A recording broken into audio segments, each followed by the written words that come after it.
தினம் ஒரு தியானம். கர்த்தருக்கு சித்தமானது அவர் கையினால் வாய்க்கும்.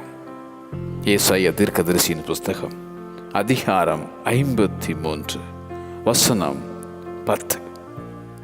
வானத்திலும் பூமியிலும் சமுத்திரங்களிலும் எல்லா ஆழங்களிலும் தமக்கு சித்தமானதையெல்லாம் செய்யும் தேவன் அவர். தமக்கு சித்தமானவனுக்கு ராஜ்யத்தை கொடுப்பார். தமது சித்தத்தினாலே அனைத்தையும் சிருஷ்டித்த சிருஷ்டியார்.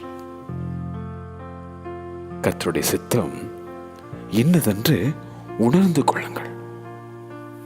தேவனுடைய சித்தத்தின்படி செய்கிறவன் என்றென்றைக்கும் நிலைத்திருப்பான். நாம் எதையாகிலும் அவருடைய சித்தத்தின்படி கேட்டால் அவர் நமக்கு செவி கொடுக்கிறார் என்பதே அவரை பற்றி நாம் கொண்டிருக்கிற தைரியம். என் சித்தத்தின்படி அல்ல, உமது சித்தத்தின்படியே ஆகக் கடவது என்ற அந்த இயேசுவை போல் நீயும் பிதாவின் சித்தத்திற்கு உன்னை ஒப்புக்கொடு.